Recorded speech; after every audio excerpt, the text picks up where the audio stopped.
The patch notes for update 1.1 are now live, and although these won't take effect until April 12th, we will at least know what's going to change in the division beforehand. What's up everyone, Boomslangg here, and let's go over the patch notes for update 1.1. I've already mentioned a lot of these updates in one of my previous videos, so I'm not going to go over those changes, but there are some significant other changes coming, which I'll get to in just a second. Now, we knew that assignments would be making their first appearance in update 1.1 in both a daily and weekly format, but we now know that they will consist of tasks including combat, dark zone, and crafting, so it's good to see that all aspects of the game will be getting some attention from these. New high-end weapons will also be making an appearance in update 1.1. The Warlord Assault Rifle, the Valkyria Submachine Gun, and the Historian Marksman Rifle. But in the patch notes, they made note that even though this gun is being implemented in update 1.1, it won't become available until update 1.2. A few skills are changing too. Gone will be the days of stacking the smart cover during challenge mode to astronomically boost your damage output and breeze through it with ease.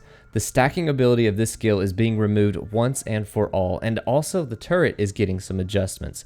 It will no longer be able to suppress enemies. The developers stated that it made defeating enemy bosses too easy. Recalibrating high-end items is about to get a lot cheaper too, in some ways at least. Currently, it costs Phoenix credits to reroll these items, but after update 1.1, this is changing and will require normal credits to recalibrate instead of Phoenix credits. So start stocking up because it's probably going to cost a lot. Actually, the normal credits, both Dark Zone and PvE credits, whatever they're called, will both become more valuable after update 1.1. The reason for this is because the updated Church Safe House vendor in DZ06 will now sell items for Dark Zone credits instead of Phoenix credits, which is going to be really nice because so far the Dark Zone credits have been for the most part useless. Phoenix credits haven't been left out in the dust though. You will still need them to buy blueprints and items from the vendor in the base of operations. So don't worry, Phoenix credits are still more than viable, and named enemies will also be dropping more, at least level 31 and level 32 enemies. The change that was meant to be implemented in the last update is now going into effect in 1.1. Level 30 enemies will drop 1 to 3 Phoenix credits, level 31 named enemies will drop 2 to 4, and level 32 named enemies will drop 3 to 5 Phoenix credits. A few Dark Zone changes include some rank requirement changes for purchasing superior and high-end items from the vendors. Superior items will now only require rank 15 instead of 30. Item level 30 or soon to be gear score 163 high-end items will require rank 25 instead of 50, and item level 31 or soon to be gear score 182 high-end items will require rank 40 instead of 50. There will also be a new bracket added for players with a gear score over 160. If you watch the live stream, you'll remember that players will be evaluated by gear in their entire inventory and not by what they have equipped. So players won't be able to sneak their way into lower brackets and poop on players with lower capable gear scores. Some of the final major changes will be affecting the crafting area of the division, and this has become quite the heated debate among some of the members of the community, so I'm going to briefly give my opinion after I talk about these changes. Converting materials is going to change a lot. Now you will need to convert 10 green materials to get 1 blue material instead of the 5 materials for the 1 material. And you also need to convert 15 blue materials to get 1 high-end material. And to top off the crafting changes, after 1.1 you will need 10 high-end materials in a high-end blueprint instead of the 8 it originally took. And a few things are going to change when you deconstruct items as well. Green items will only produce 1 material instead of 2, and the same goes for high-end materials. Superior and specialized loot will remain the same. We're also getting some new level 31 and level 32 high-end blueprints to buy as well. No confirmation on where they will be located though. My guess is they're going to be in the base of operations. So to talk about the crafting changes, personally, I think this is going to be a good thing for the overall longevity and design of the game. A lot of players have become accustomed to being able to re-roll their guns by crafting them over and over until they get the absolute perfect roll. And that's not how crafting is supposed to be done in my opinion. If you intend to do that, then you really need to work for it. And also with the new blueprints being easier to purchase for players, crafting will be a much more viable option for gaining better gear. But that's all of the major changes coming in update 1.1. There are a lot of bug tweaks as well, but it's it's a lot of little stuff that isn't that important in my opinion,